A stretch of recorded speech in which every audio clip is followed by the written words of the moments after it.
Selamat pagi pendengar di seluruh Indonesia. Halo, selamat hari yang baru bagi pendengar Radio Berita Klasik dimanapun Anda berada. Hari ini kita kembali ke dalam acara rutin kita, yaitu membahas Alkitab dari Injil Matius hingga Kitab Wahyu, yaitu acara Through the Bible. Dan hari ini kita tiba di Injil Lukas pasal yang ke-17. Injil Lukas pasal yang ke-17. Mari kita berdoa sejenak. Bapa di sorga, terima kasih untuk kasih karunia-Mu yang amat besar yang kami telah terima dan yang senantiasa Engkau curahkan bagi kami, karena Engkau sangat mengasihi kami. Tuhan, kiranya kami mengasihi-Mu juga. Kiranya kami, Tuhan, pendengar acara Through the Bible ini, Tuhan, makin dekat kepadamu, makin mengerti akan kebenaran firman-Mu. Tuhan berkati, Tuhan pimpin. Kami berdoa dalam nama Tuhan Yesus Kristus. Amin. Oke, Anda masih tetap bersama dengan saya, Dr. Suhento Liao, dan Pak Alki Tombuku di tempat ini. Sekarang Pak Alki akan membantu kita membaca Injil Lukas pasal yang ke-17 dari ayat 1 hingga ayat 19. Silakan. Yesus berkata kepada murid-muridnya, "Tidak mungkin tidak akan ada penyesatan, tetapi celakalah orang yang mengadakannya. Adalah lebih baik baginya jika sebuah batu kilangan diikatkan pada lehernya, lalu ia dilemparkan ke dalam laut, daripada menyesatkan salah satu dari orang-orang yang lemah ini. Jagalah dirimu, jikalau saudaramu berbuat dosa, tegurlah dia, dan jikalau ia menyesal, ampunilah dia. Bahkan jikalau ia berbuat dosa terhadap engkau 7 kali sehari dan 7 kali ia kembali kepadamu dan berkata, 'Aku menyesal,' engkau harus mengampuni dia." Lalu kata rasul-rasul itu kepada Tuhan, "Tambahkanlah iman kami." Jawab Tuhan, "Kalau sekiranya kamu mempunyai iman sebesar biji sesawi saja, kamu dapat berkata kepada pohon ara ini, 'Terbantunlah engkau dan tertanamlah di dalam laut,' dan ia akan taat kepadamu. Siapa di antara kamu yang mempunyai seorang hamba yang membajak atau mengembalakan ternak baginya akan berkata kepada hamba itu, setelah ia pulang dari ladang, 'Mari segera makan'? Bukankah sebaiknya ia akan berkata kepada hamba itu, 'Sediakanlah makananku, ikatlah pingganmu dan layanilah aku sampai selesai, aku makan dan minum, dan sesudah itu engkau boleh makan dan minum'? Adakah ia berterima kasih kepada hamba itu karena hamba itu telah melakukan apa yang ditugaskan kepadanya? Demikian jugalah kamu. Apabila kamu telah melakukan segala sesuatu yang ditugaskan kepadamu, hendaklah kamu berkata, 'Kami adalah hamba-hamba yang tidak berguna. Kami hanya melakukan apa yang kami harus lakukan.' Dalam perjalanannya ke Yerusalem, Yesus menyusur perbatasan Samaria dan Galilea. Ketika ia memasuki suatu desa, datanglah 10 orang kusta menemui dia. Mereka tinggal berdiri agak jauh dan berteriak, 'Yesus, Guru, kasihanilah kami.' Lalu ia memandang mereka dan berkata, 'Pergilah, perlihatkanlah dirimu kepada imam-imam.' Dan sementara mereka di tengah jalan, mereka menjadi tahir. Seorang dari mereka ketika melihat bahwa ia telah sembuh, kembalilah sambil memuliakan Allah dengan suara nyaring. Lalu tersungkurlah di depan kaki Yesus dan mengucap syukur kepadanya. Orang itu adalah seorang Samaria. Lalu Yesus berkata, "Bukankah 10 orang tadi semuanya telah menjadi tahir? Di manakah yang 9 orang itu? Tidak adakah di antara mereka yang kembali untuk memuliakan Allah selain daripada orang asing ini?" Lalu ia berkata kepada orang itu, "Berdirilah dan pergilah, imanmu telah menyelamatkan engkau." Oke, mendengar yang saya kasih dalam Yesus Kristus. Perikop pertama yang kita hadapi di sini adalah mengenai masalah ajaran sesat dan iman. Saya ingin katakan kepada pendengar bahwa ada satu tanda yang sangat akurat sekali untuk menilai kesesatan adalah Di antara semua agama di muka bumi ini, kekristenanlah yang paling masuk akal, yang paling logis. Karena Allah memberikan kepada kita akal budi, ini otak kita, dan juga memberikan kita firman-Nya yang tertulis, yang kita pegang di tangan kita.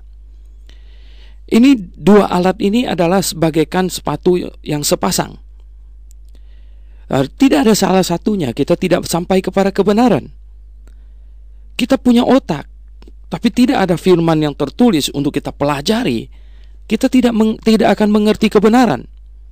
Sebaliknya, ada firman tertulis di tangan kita, namun kalau tidak ada otak, kalau firman tertulis ini dikasihkan kepada anjing, bukan dibacanya, melainkan dicakar-cakarnya mungkin. Oleh sebab itu, firman Tuhan yang tertulis dan otak atau akal budi kita itu adalah alat sepasang yang Tuhan berikan kepada kita, yang patut kita syukuri, yang akan memungkinkan kita sampai kepada kebenaran. Dan di antara kekristenan atau di dalam kekristenan ada banyak denominasi, ada banyak macam penafsiran Alkitab. Saya ingin katakan kepada Anda, ini tandanya bagi Anda untuk mencari mana yang benar. Yang paling benar, yang paling alkitabiah adalah yang paling masuk akal, yang paling logis. Nah, pendengar yang saya kasih dalam Yesus Kristus, seperti hari ini dan hari-hari sebelumnya, kemudian hari-hari yang ke depan, kita mempelajari Alkitab. Kita mempelajari Alkitab pakai apa? Kita mempelajari Alkitab dengan akal budi yang Tuhan berikan kepada kita. Ada kelompok orang yang berkata, jangan pakai akal budi, jangan pakai otak. Dia pikir otak kita dikasih iblis. Bukan, itu dikasih Tuhan. Tuhan yang memberikan kepada kita. Itu adalah salah satu anugerahnya yang amat besar yang kita terima. Nah, katanya di sini, ya, tidak mungkin tidak ada penyesatan, tetapi celakalah orang yang mengadakannya. Oh ya, penyesatan akan muncul. Itu adalah sehubungan dengan manusia yang diberi akal budi, kemudian yang memiliki kebebasan sebebas-bebasnya untuk menafsirkan atau untuk mempelajari firman Tuhan, ya, dan memiliki kebebasan yang sebebas-bebasnya untuk mengambil keputusan atau kesimpulan untuk dirinya sendiri. Ya, ada yang mengambil keputusan berbeda dari yang lain. Oh, bisa jadi, karena itu bebas. Dan lebih celaka lagi jikalau ada orang yang memaksakan keputusannya. Di sepanjang zaman banyak itu, di mana orang lain tidak boleh menafsirkan berbeda dari dia atau dari kelompok mereka. Lalu mereka memakai tangan pemerintah untuk pukul yang lain, memakai peraturan pemerintah untuk menjegal yang lain. Ini kejahatan dari segala kejahatan, karena ini membatasi atau mencelakai kebebasan manusia yang Allah berikan kepada manusia. Jadi pendengar yang saya kasih dalam Yesus Kristus, kita lihat di sini, memang akan ada penyesatan, tapi celakalah orang yang dipakai oleh iblis sebagai alat penyesatan. Kita masing-masing bisa dipakai oleh Tuhan sebagai alatnya, atau bisa juga dipakai oleh iblis sebagai alatnya. Hati-hati. Dan atas apa yang disampaikan oleh Tuhan Yesus ini, kita seharusnya menjadi tersentak bahwa betapa besarnya tanggung jawab orang yang mengajar orang, betapa besarnya tanggung jawab orang yang memimpin orang, karena betapa besarnya dosa orang yang menyesatkan orang. Oleh sebab itu, pendengar yang saya kasih dalam Tuhan, di dalam kitab Yakobus dikatakan, jangan banyak orang yang mau jadi guru, karena orang yang menjadi guru akan dihakimi lebih berat. Betul, ya. Oleh sebab itu, baiklah kita belajar segiat-giatnya kita, sehingga kita betul-betul menjadi faham, barulah kita mengajar orang lain. Jangan sampai menjadi orang buta yang menuntun orang buta. Hanya bermodalkan semangat itu tidak cukup. Dan itu sangat berbahaya. Sangat berbahaya bagi dirinya sendiri dan sangat berbahaya bagi orang lain. Di sini dikatakan, kalau ada orang yang menyesatkan orang, lebih baik baginya diikatkan batu kilangan di lehernya dan ditenggelamkan ke dalam laut. Itu bukan berarti lalu kita boleh mengikat leher orang dan tenggelamkan karena kita nilai dia sesat. Karena tidak ada orang lain yang boleh menilai orang lain sesat dan ambil tindakan. Kita boleh berkata bahwa orang itu sesat, tetapi kita tidak boleh berbuat apa-apa. Karena Tuhan tidak memberikan kita otoritas untuk menghukum orang lain. Pemerintah diberikan otoritas untuk menghukum orang atas perbuatan orang, bukan atas pendapat orang dan perkataan orang. Pemerintah harus menangkap kriminal, bukan menangkap orang yang mengajarkan sesuatu yang diyakininya benar gitu. Pendengar yang saya kasih dalam Yesus Kristus, semua orang boleh berpendapat, dan berpendapat itu adalah hak asasi manusia yang Tuhan berikan kepada manusia. Oleh sebab itu tidak ada orang yang boleh menghukum orang lain atas apa yang diyakininya dan apa yang diajarkannya, kecuali sudah terjadi hal-hal yang bersifat kriminal. Misalnya perbuatan-perbuatan yang melanggar hukum yang mencelakai orang lain, atau yang sifatnya asusila. Kemudian di sini dikatakan, kalau ada saudaramu berdosa kepadamu, maka engkau harus mengampuninya kalau dia minta maaf. Dan di ayat yang ke-5 dan 6 mengenai iman, di sini dikatakan, muridnya berkata, tambahkanlah iman kami. Dan Tuhan Yesus bilang, jikalau engkau mempunyai iman sebesar, kamu dapat berkata kepada pohon ara ini, terbantunlah engkau dan tertanam di dalam laut, dan ia akan taat kepadamu. Wow, banyak orang, sangat-sangat banyak orang salah menafsirkan ayat ini. Mereka berpikir kalau saat ini kita punya iman sebesar biji sesawi, kita pindahkan puncak ke Tangerang sana supaya kita nggak macet misalnya. Sedang kita mau ada acara di puncak gitu dan macet total, kita bilang atas nama Tuhan Yesus pindahlah itu bukit itu ke Tangerang. Wah, ini orang-orang di bukit itu bisa nanti pulangnya nggak tahu jalan itu. Jadi pendengar yang saya kasih dalam Yesus Kristus, ya. Apa yang dimaksud di sini? Ingat, di dalam kitab Yesaya pasal 5 ayat 35-36 dinubuatkan bahwa Mesias akan datang dan dia adalah Allah segala ilah, dan dia adalah Tuhan atas segala Tuhan. Dia raja segala raja, dan dialah yang bikin bumi ini, dan dialah yang menanamkan pohon di mana dan membuat pohon-pohon tumbuh segala macam itu. Kalau orang pada waktu itu percaya betul bahwa dia adalah Mesias, bahwa dia adalah Allah pencipta langit dan bumi, maka orang itu atas imannya kepada dia bahwa Yesus adalah Allah pencipta langit dan bumi, itu memiliki atau dia akan memberikannya kuasa untuk supaya berkata kepada pohon ini pindah ke sana. Jadi itu adalah satu garansi Allah bahwa ketika dia hadir di dunia ini, dia akan melakukan mujizat apa saja. Dia akan melakukan mujizat apa saja.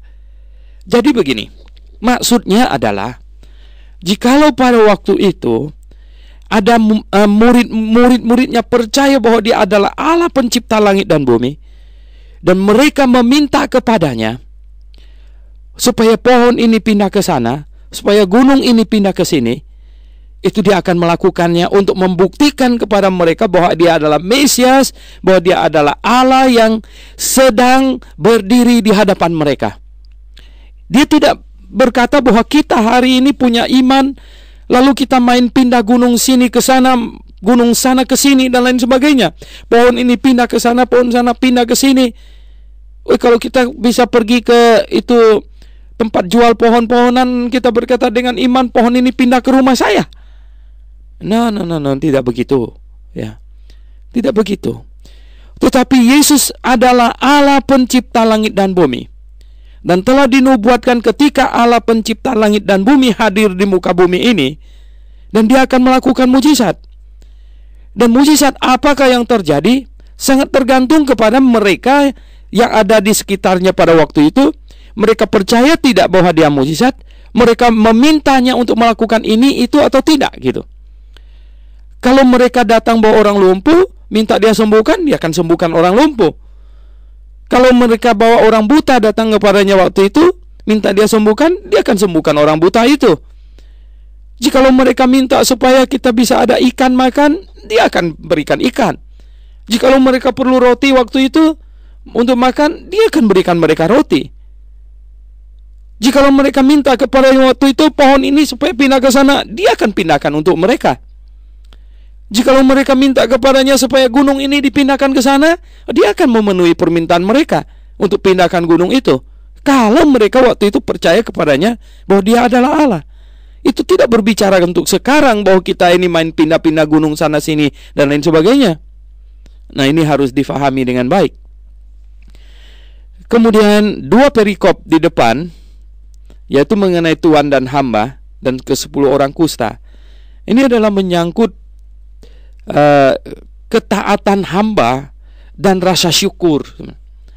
Tuhan berkata di perikop ayat 7 sampai ayat yang ke-10, ya, bahwa siapakah di antara kamu yang mempunyai seorang hamba yang membajak atau menggembalakan ternak baginya, akan berkata kepada hamba itu setelah dia pulang dari ladang, mari segera makanlah, suruh hambanya makan. Enggak, dia bilang. Dan dia akan suruh hambanya, ya siapkan makanan, saya makan dulu. Habis saya makan, nanti kamu makan. Dan katanya demikian. Demikian jugalah kamu. Apabila kamu telah melakukan segala sesuatu yang ditugaskan kepadamu, hendaklah kamu berkata, kami adalah hamba-hamba yang tidak berguna. Kami hanya melakukan apa yang kami harus lakukan. Seorang hamba tidak menuntut syukur dari Tuhan atau terima kasih dari Tuhan.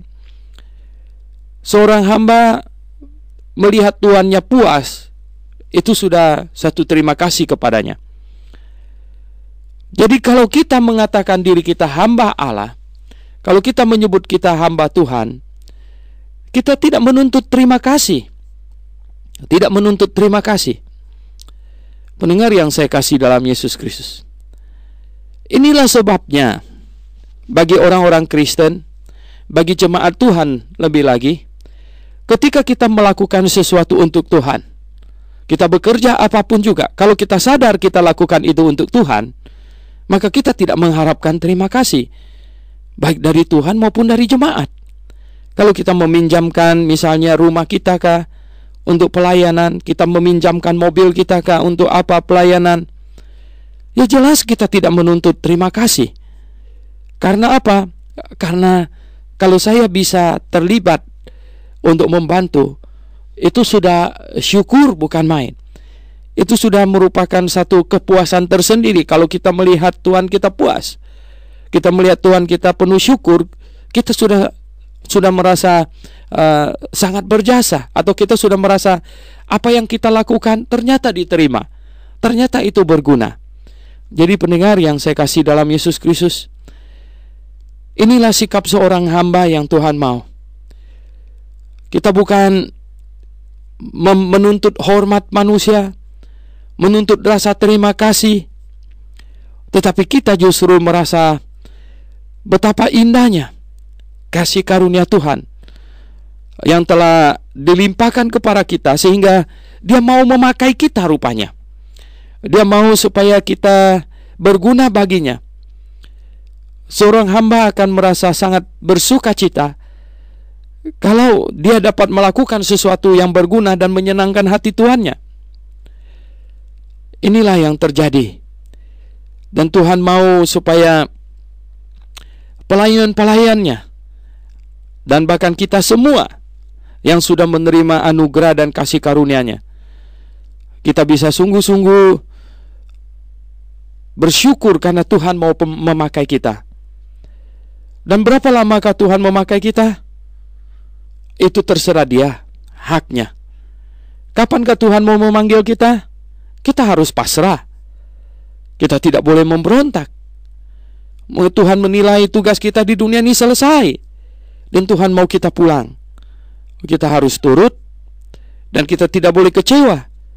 Dan orang-orang di sekeliling kita juga harus menerimanya dengan satu pengharapan nanti kita akan bertemu lagi di sorga. Itu yang indah. Jadi pendengar yang saya kasih dalam Yesus Kristus, kita harus sungguh-sungguh memahami akan kasih setiamu ini, kasih setia Tuhan yang betapa besarnya dan dilimpahkan bagi kita. Kita kembali lagi ke dalam pembahasan kita, Injil Lukas pasal yang ke-17. Kini di perikop dari ayat 11 hingga ayat 19 mengenai ke-10 orang kusta. Ke-10 orang kusta ini mengajarkan syukur yang seharusnya timbul dari hati orang yang mendapatkan kasih karunia dari Tuhan. Katanya Tuhan Yesus, ya, dalam perjalanannya ke Yerusalem menyusur perbatasan Samaria dan Galilea. Ketika ia memasuki suatu desa, datanglah 10 orang kusta menemui dia, dan mereka tinggal berdiri agak jauh karena memang itu aturannya. Mereka tidak boleh dekat kepada orang karena penyakit kusta sangat menular, dan pada waktu itu belum ada obatnya. Kalau sekarang sudah ada obatnya, jangan khawatir, ya. Dan pada zaman dulu belum ada obatnya. Dan itulah sebabnya Tuhan dalam paket ibadah simbolik menjadikan kusta sebagai simbol kutuk, sehingga dia dikucilkan. Sebenarnya dia bukan terkutuk, tetapi simbol, ya, simbol, sehingga masyarakat tidak akan tertular. Dan mereka berseru, "Ya guru," katanya, "Yesus, guru, kasihanilah kami." Dan Tuhan Yesus hanya berkata bahwa pergilah, perlihatkanlah dirimu kepada imam-imam. Mengapa harus pergi perlihatkan kepada imam-imam? Ada diatur di dalam kitab imamat bahwa imamlah yang memastikan seseorang itu sudah sembuh atau belum. Kalau sudah sembuh, maka dia boleh kembali ke masyarakat, dan ada aturannya memberikan persembahan, persembahan pentahiran, persembahan karena sudah dibersihkan gitu. Jadi mereka harus pergi ke imam untuk kasih lihat bahwa sudah sembuh gitu. Nah, tetapi katanya, ya, dalam perjalanan balik, ya, berjalan tidak, tubuh mereka sudah tahir, sudah sembuh gitu. Karena bekas-bekas kusta itu langsung hilang. Dan lihat, salah seorangnya, ya, berbalik menyongsong Tuhan dan tersungkur katanya di bawah kakinya, dan kemudian, ya, mengucapkan terima kasih, ya. Tersungkur di depan kaki Yesus dan mengucap syukur kepadanya. Orang itu ternyata adalah orang Samaria. Nah, mungkin yang 9-nya itu orang Yahudi. Jadi betapa orang Yahudi merasa bahwa anugerah Allah itu pantas mereka dapatkan, sementara orang Samaria merasa bahwa dia sesungguhnya orang yang tidak berhak atas kasih karunia Allah, sehingga ketika dia mendapatkannya, dia sangat mensyukurinya. Jadi pendengar yang saya kasih dalam Yesus Kristus, kita lihat di sini, ya, Tuhan Yesus berkata, "Loh, bukankah 10 orang tadi semuanya telah menjadi tahir, menjadi sembuh, ya? Manakah yang ke-9 orang itu? Tidak adakah di antara mereka yang kembali untuk memuliakan Allah selain daripada orang asing ini?" Ya. Dan pendengar yang saya kasih dalam Tuhan, indah sekali. Dia berkata kepada orang Samaria yang disembuhkan yang satu ini yang penting ini di ayat 19-nya.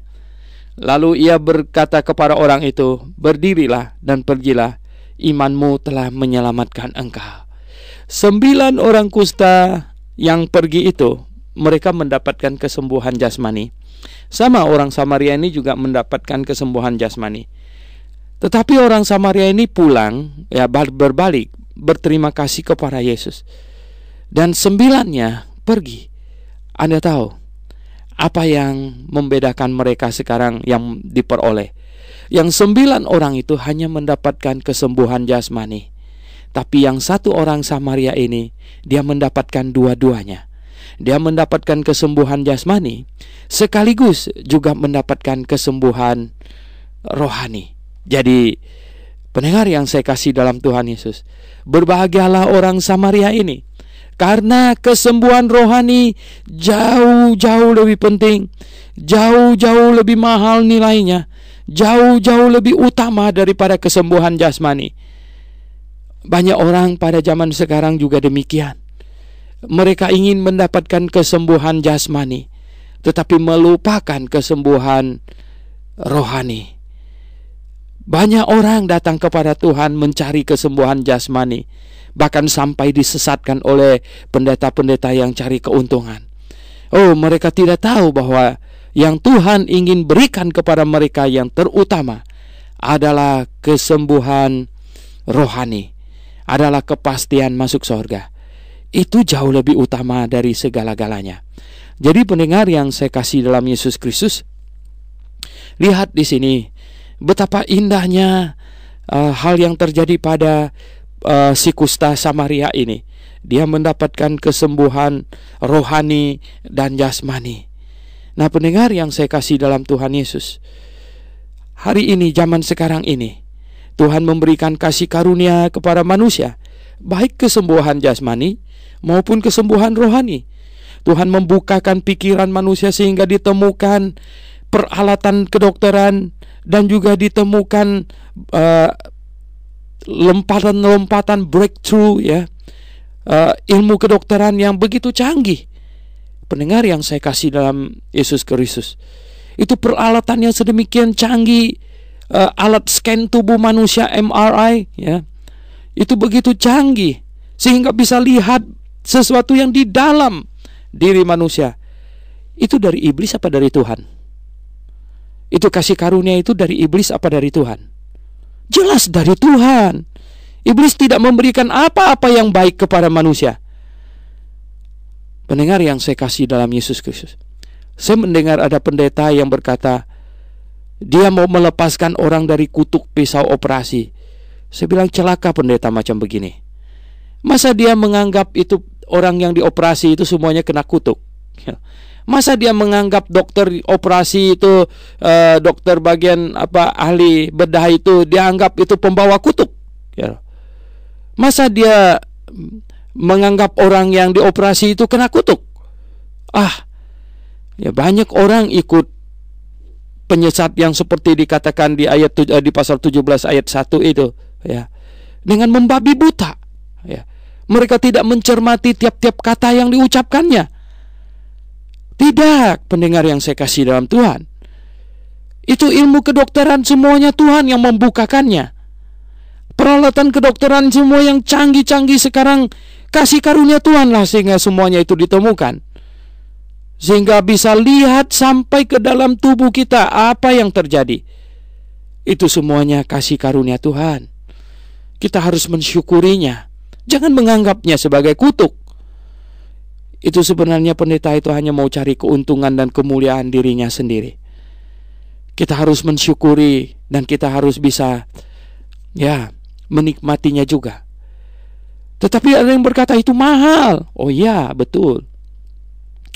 Betul, ya, kita makan nasi juga perlu pakai bayar dan perlu pakai kerja. Bahkan minum air juga, ya. Air lebih mahal dari bensin. Wah, coba Anda beli air seliter tuh berapa harganya, ya.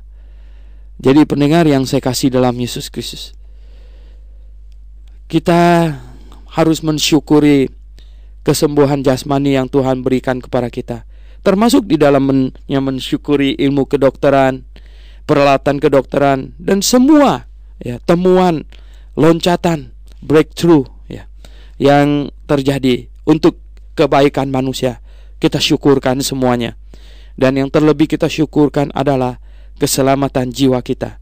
Yesus Kristus yang menanggung semua dosa kita di atas kayu salib. Itu yang patut kita syukurkan amat sangat juga.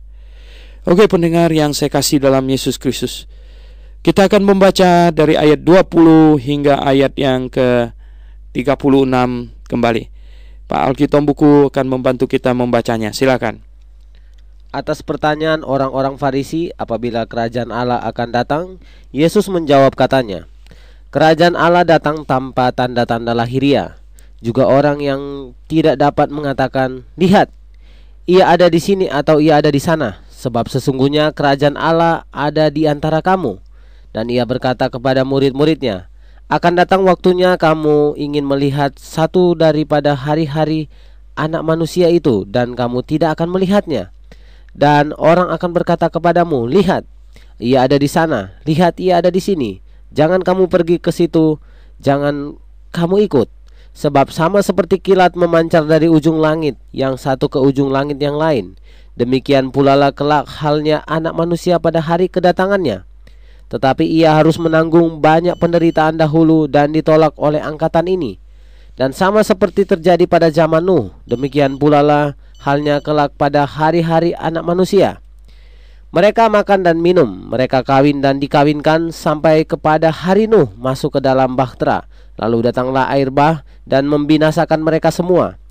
Demikian juga seperti yang terjadi di zaman Lot. Mereka makan dan minum, mereka membeli dan menjual, mereka menanam dan membangun. Tetapi pada hari Lot pergi keluar dari Sodom, turunlah hujan api dan hujan belerang dari langit dan membinasakan mereka semua. Demikianlah halnya kelak pada hari di mana Anak Manusia menyatakan dirinya. Barang siapa pada hari itu sedang di peranginan di atas rumah dan barang-barang ada di dalam rumahnya, janganlah ia turun untuk mengambilnya. Dan demikian juga orang yang sedang di ladang, janganlah ia kembali. Ingatlah akan istri Lot. Barang siapa berusaha memelihara nyawanya, ia akan kehilangan nyawanya. Dan barang siapa kehilangan nyawanya, ia akan menyelamatkannya. Aku berkata kepadamu, pada malam itu ada dua orang di atas satu tempat tidur. Yang seorang akan dibawa dan yang lain akan ditinggalkan. Ada dua orang perempuan bersama-sama mengilang, yang seorang akan dibawa dan yang lain akan ditinggalkan. Kalau ada dua orang di ladang, yang seorang akan dibawa dan yang lain akan ditinggalkan. Kata mereka kepada Yesus, di mana Tuhan? Katanya kepada mereka, di mana ada mayat, di situ berkerumun burung nasar. Iya. Oke, pendengar yang saya kasih dalam Yesus Kristus, ini perikop yang hampir sama dengan Injil Matius pasal 24 di situ. Ini orang Farisi bertanya, apabila kerajaan Allah akan datang?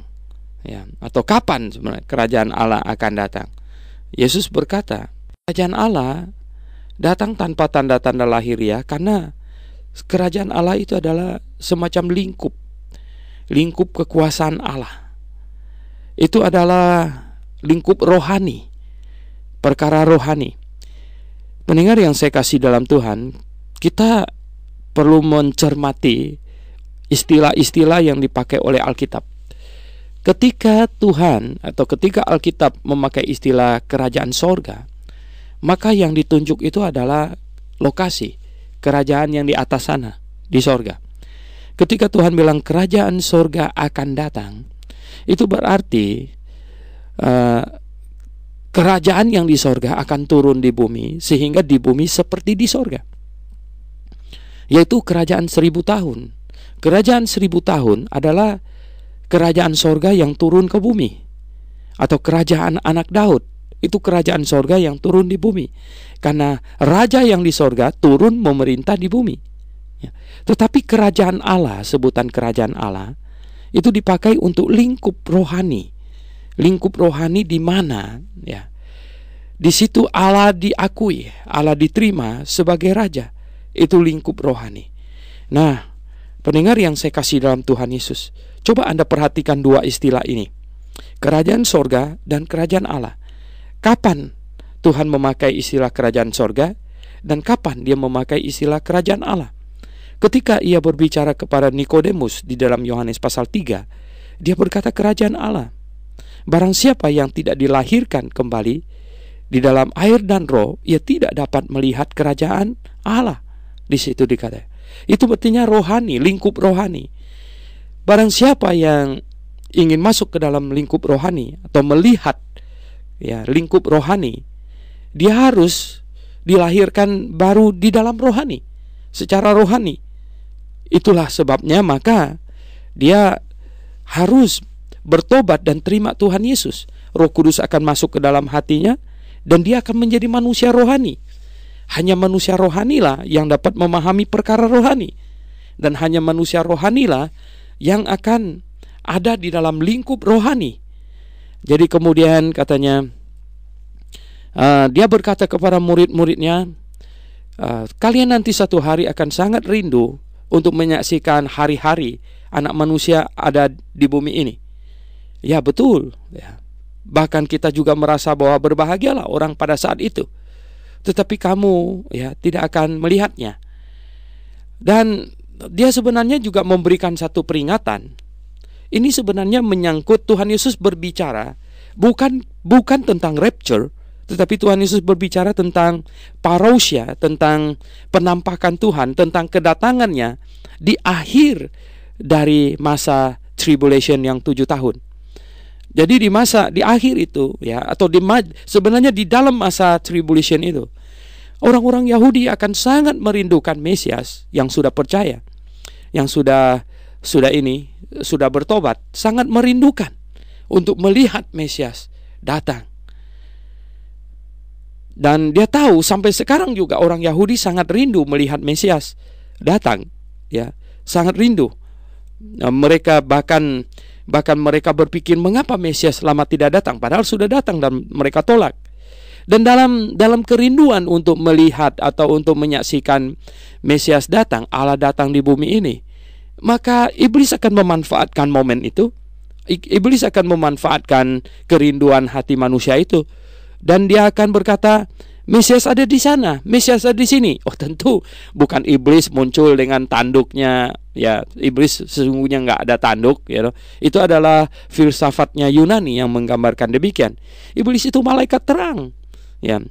Iblis yang muncul dalam bentuk malaikat dan berkata Yesus di sana, Yesus di sini. Bukan iblis yang malaikat juga. Bahkan saya kasih tahu, ya, iblis akan pakai orang, antek-anteknya.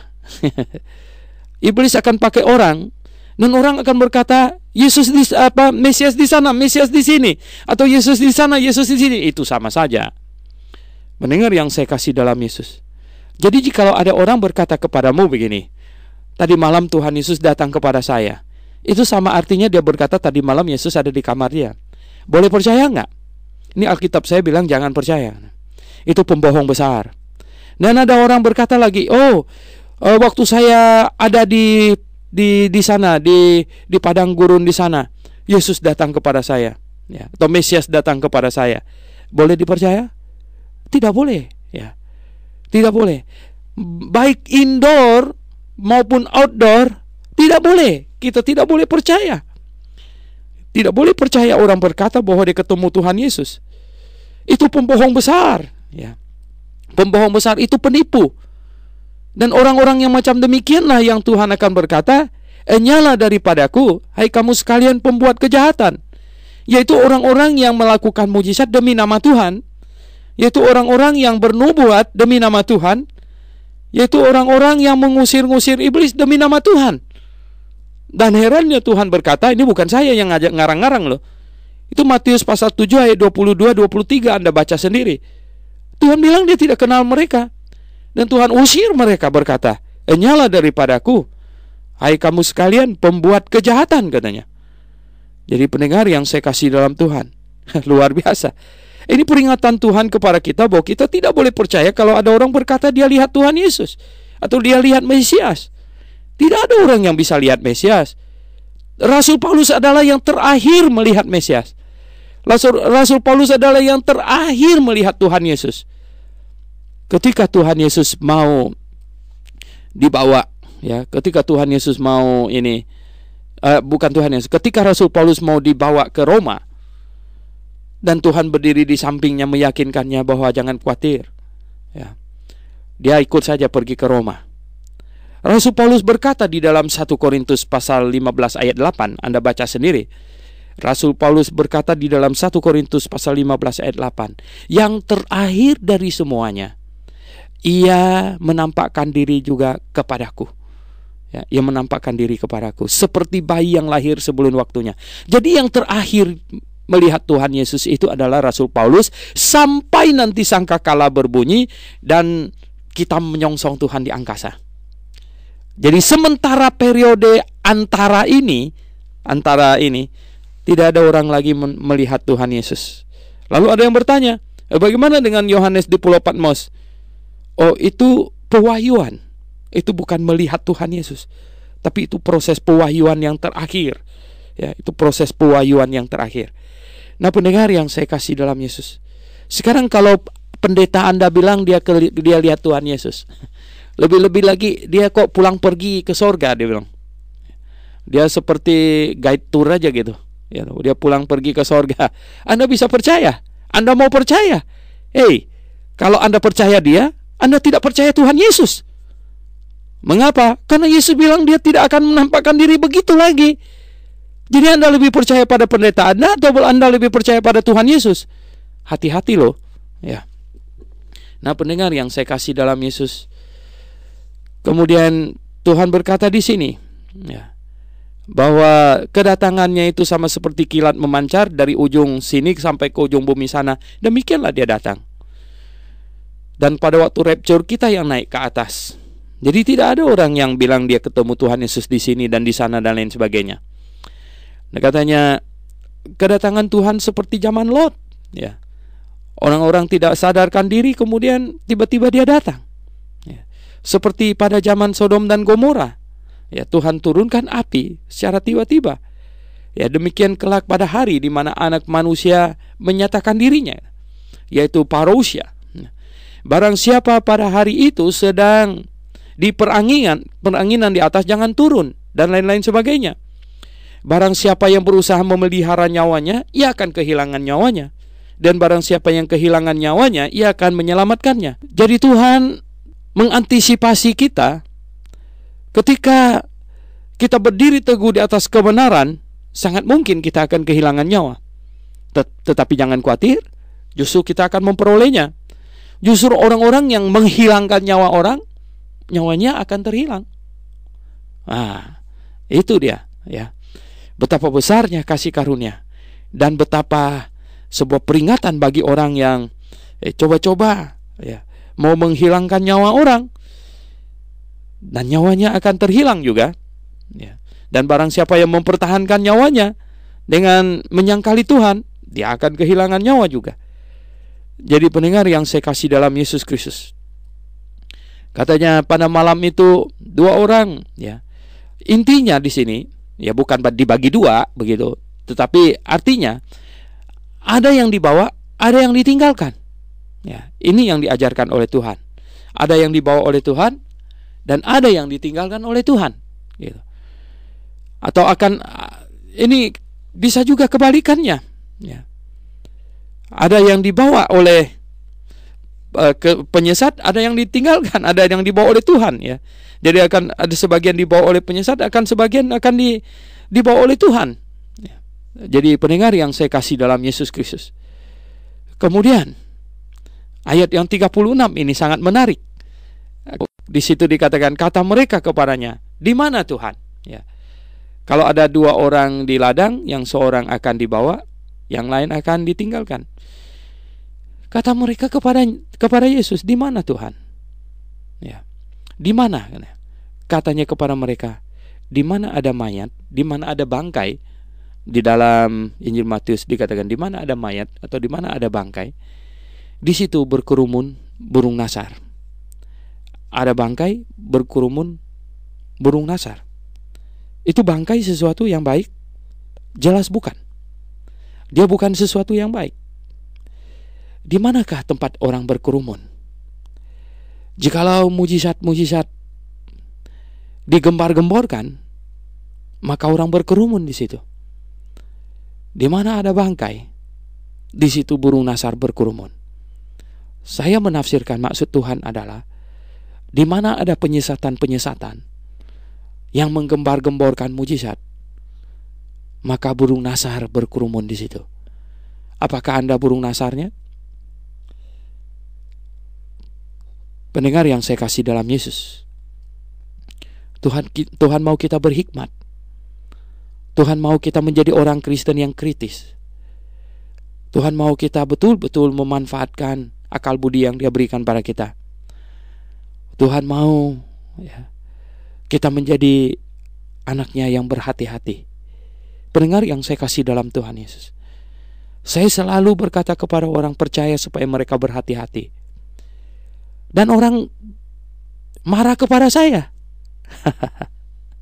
Jadi begini, orang yang kasih peringatan kepada orang lain supaya berhati-hati, ini orang baik apa orang jahat?